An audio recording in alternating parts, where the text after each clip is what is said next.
Hey, it's Maciek Rutkowski and I'm here to present you the JP Hydrofoil Slalom S-TEC 2025.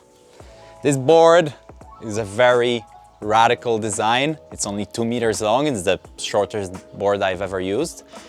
And that aspect comes from the fact that in foiling, we are now using this board is an aerodynamic shape rather than a planing hull. So what you want is you want the least path for the air to cross, to hold on to, right? Any object which is long, the air sticks to it, and that's extra drag. So the shorter the board, the faster it is. Of course, we need to think about balance. Of course, we need to think about standing area, about where to put the mast, so it cannot be 1 meter long. But general, if you think of it as a wing, this board has a much better aspect ratio than any other board on the market. The stance of this board is wider than a fin board on purpose. The wider you stand, the more balance you have. And as we know, foiling is a lot about control. So this board has a wider stance by design. The mast foot position is a regular mast foot position. I would recommend to put the mast foot probably 2-3 cm further back than on your regular fin board or your regular foil board because of the shortened nose. This nose creates a little bit less lift than maybe other boards, so you want the mast foot to be further back. Moving on to the bottom of the board, this is probably one of the most characteristic shapes on the market right now, and it's inspired straight from America's Cup foiling boats, which are by far the most high-performance aerodynamic objects there are, maybe aside from Formula One cars. And this shape here, it's what in sailing is called a skeg.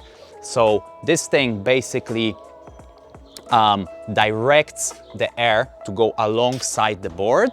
And if there is any type of air going from side to side, this shape releases that air, gets rid of that air, that it doesn't stick to the board anymore. Our apparent wind, the way we are sailing, is coming directly from there. Our true wind is coming from the side as we are reaching. So the coefficient of those two vectors is coming somewhere like, 30, 45 degrees from the front. And the air crossing from side to side of the board is the air that creates the most drag. So we want to get rid of that air as soon as possible. Cutouts, they're made for the board to get off and also to release some water when you touch down. When you touch down, we don't want the board to stick. And the foil boards, they have really straight outlines. So we create a little bit of a planing hull style outline with the cutout for the water to release. Obviously, there's a mega strong foil box in the board, something that will never break no matter which foil you put and how hard you push and how much you use it.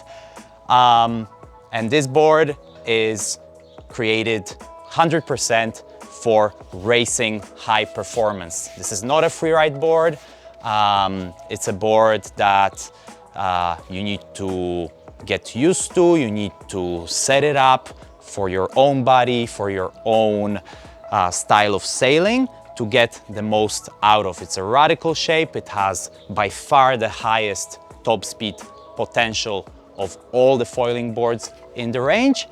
But you need a little bit of experience to get the most out of this board. So I would recommend, if you're an entry-level foiler, choose a freeride foil board or a free race foil board. This is a World Cup weapon. If you want to go fast, if you want to go over 30 knots, this board will make it easier for you. That's the JP Hydrofoil Slalom 85 2025 edition in S-TEC, and it's my favorite board in the range.